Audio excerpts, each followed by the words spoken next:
Did the United States just strike Iranian nuclear facilities? And what does that mean for oil prices and for the rest of the world? So here's what happened. On June 21st, President Trump announced that the U.S. military hit 3 major nuclear sites inside Iran: Fordow, Natanz, and Isfahan. These aren't just any military targets. They're the backbone of Iran's nuclear program, heavily fortified, deeply buried, and until now, untouched by direct American attack.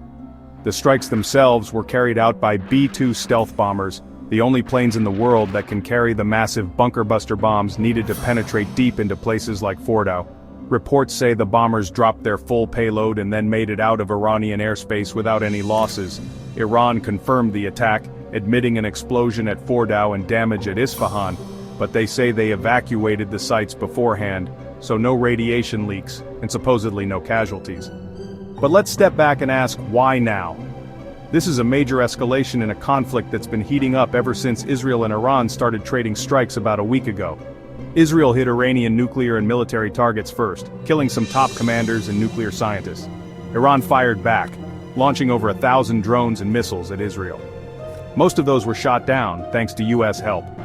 President Trump's decision to strike came after military briefings and a 2-week ultimatum to Iran. And now, with the U.S. directly bombing Iranian territory, the conflict has officially gone global. So, what about oil? Here's where it gets real for everyone.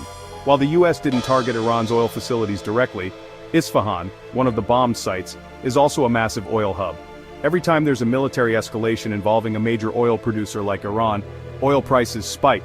It's not just about physical damage, it's about the risk that things spiral out of control. And with threats to shipping in the Strait of Hormuz, the world's busiest oil choke point, markets are on edge. Experts expect immediate volatility and likely price hikes. Even if supply isn't disrupted right now, the fear alone is enough to make oil more expensive. As of today, Iran says there are no shortages of food or fuel, but traders and governments are watching closely. Is this conflict spreading? Definitely. The U.S. hitting Iran directly pulls in new players. Houthi rebels in Yemen have threatened to attack U.S. ships if the U.S. keeps this up.